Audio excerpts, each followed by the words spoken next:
Good morning, distinguished friends. The vision I wish to portray and share with you today, in line with the theme of this forum, is that I believe that resilient societies are inclusive societies. Inclusion in all its dimensions, coupled with equality, is a vital part of what shall make societies resilient in the face of adversity. Up to this stage, discourses on resilience have been, and in some ways continue to be, problematic. They have been limited largely to economic and environmental concerns. It is therefore with great satisfaction that I know the ways we are now beginning to look beyond these parameters, to explore the relationship between resilience and culture, knowledge, governance, and identity. It is commendable that the Commonwealth has chosen to consider resilience at the People's Forum. This desire to better understand what constitutes resilience and what makes communities more resilient is truly inspirational. I am pleased to know that the Commonwealth is leading by example, exploring a subject that will translate into tangible benefits for its citizens and beyond. Implications of resilience are becoming increasingly relevant on a global scale. Global, because challenges we now face are indeed global. Climate change and migration are two of the challenges that must be approached collectively. These are challenges and opportunities for solidarity that transcend state-bound borders. Therefore, in line with this forum's theme, finding ways to become more resilient must be given prominence. We must learn from the knowledge of indigenous peoples and their own experiences of resilience, and ensure that this collaboration is not exploitative, but opens a new space for shared understanding and common exploration. Governments are often slow to react, hindered by political calculations that are short-sighted in their vision due to their need to work in short time frames to be successful. That is why the role of civil society is central to this vision. Civil society organizations are long-term stakeholders, rooted in the love of their work and their communities.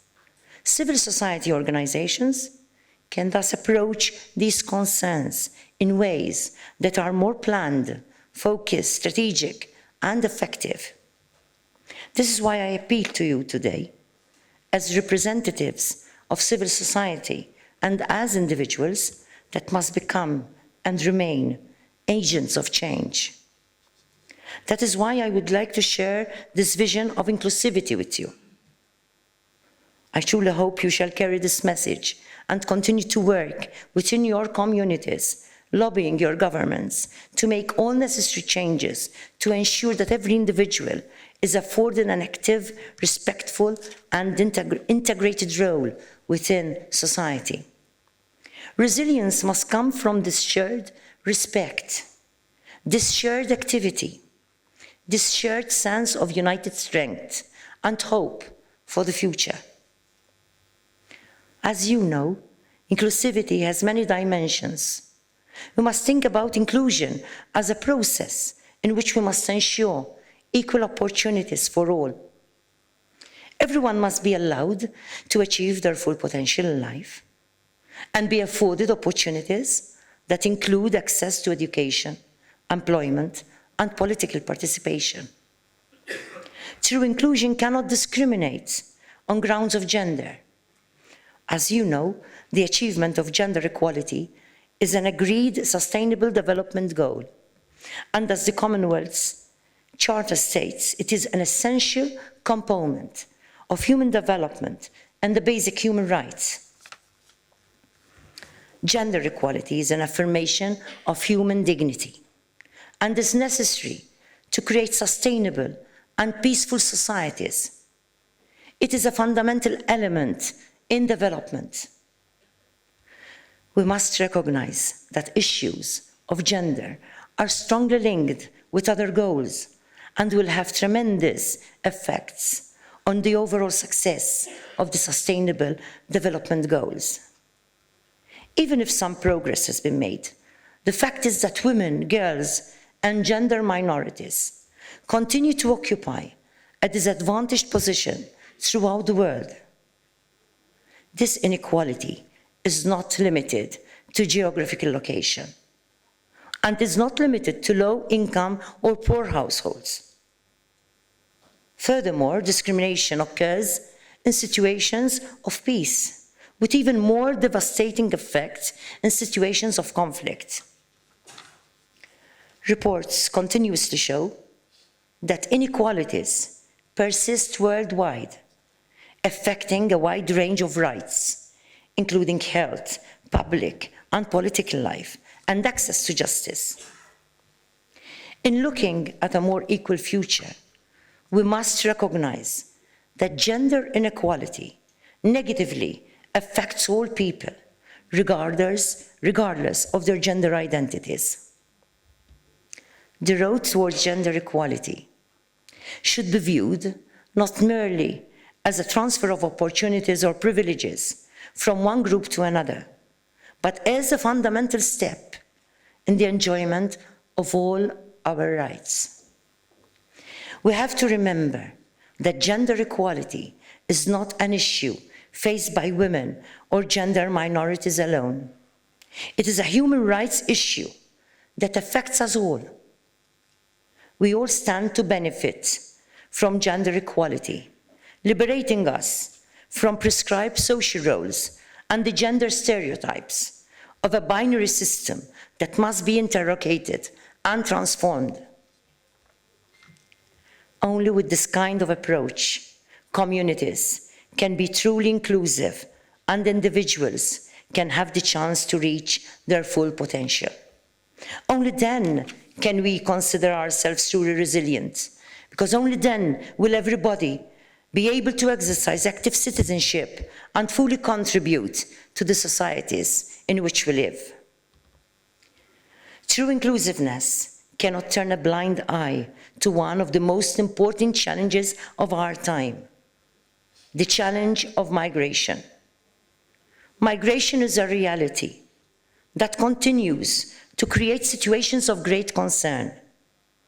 As an international community, we need to continue finding tangible ways of addressing migration, anchored in a rights-based approach.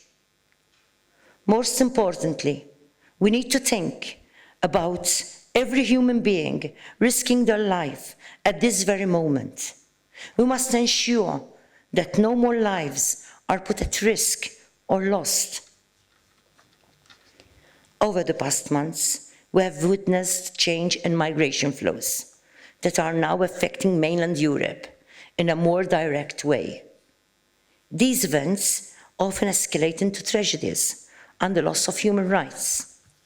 This situation is sadly replicated in other parts of the world. As an international community, we must place emphasis on the human face of migration. We need to continue anchoring our interventions within the framework of universal human rights. We need to appreciate that migrants who live in our community are in fact part of the community we belong to. They too bring added value, bringing a unique sense of life and its potential. In a truly inclusive society, these individuals are welcomed. It is only then, united together to form part of one society, that we can ensure equal and active participation for all, thus contributing to our human resilience. This happens because only then will we be working together to achieve sustainable well-being, grounding our resilience within the values we share as a community. My message to you today is a simple and a straightforward one.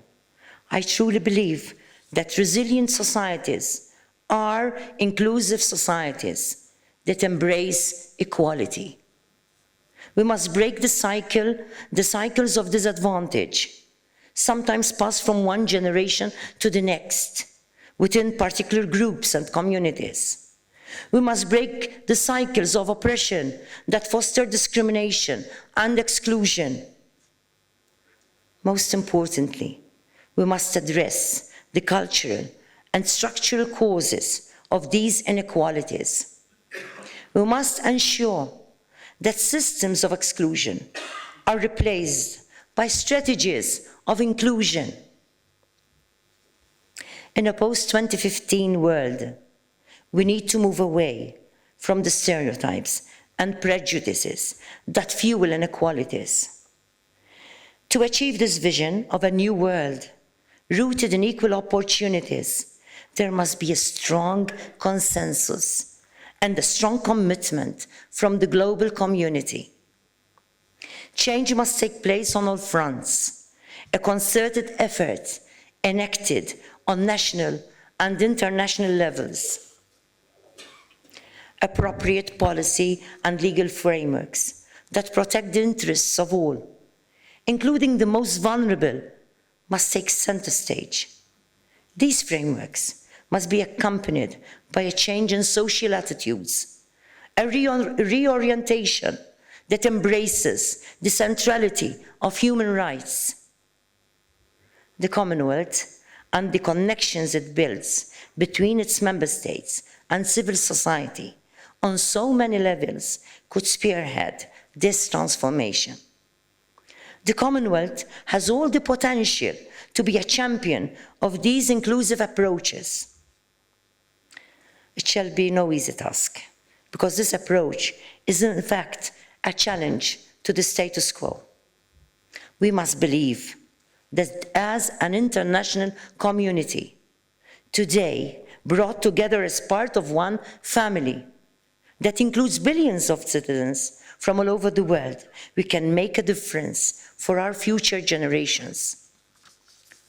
The Commonwealth is today at a crossroads, and for it to be resilient and to remain relevant, it has to acknowledge the challenges it faces. We must acknowledge our true potential, which is immense. The Commonwealth must capitalize on its strengths, turning to a civil society that is active and strong throughout the Commonwealth. Let's not forget that civil society operates at grassroots level, in direct contact with the lived experiences and realities of all communities. It is essential that we continue to collaborate with civil society. We need to give its input the weight and importance it deserves. The points I have made today are part of a vision to create sustainable and peaceful societies, taking resilience as a concept that is ripe for future exploration. At this very moment, together with my Foundation for the Well-being of Society and a number of international academic and professional partners, we are in the process of establishing an institute for peace and well-being. We are interested in researching, motivating, and inspiring cultures of peace and well-being, exploring best practices, and finding the most efficient and effective systems of knowledge sharing. Through this institute, we shall engage with diverse communities from various parts of the world, learning about the ways these communities can achieve well-being as active citizens, effectively accessing and enjoying their rights. We shall promote inclusive spaces within societies as a direct pathway to the awareness of well-being and the vital place that peace must hold in the discourse of policy motivators and makers. In line with the Commonwealth's values, we believe that this institute shall be instrumental in fostering understanding and peace on a communal, national, regional, and international level. We hope you shall join us in the realization of this exciting initiative. Peace and well-being are two pillars that provide the most firm foundation for our lives and the hopes we hold for our future generations. Let us strengthen this foundation by doing all that is within our power to understand and foster resilience, by eradicating poverty, by diffusing conflict, and by ensuring the equality of all the members of our human family. Thank you.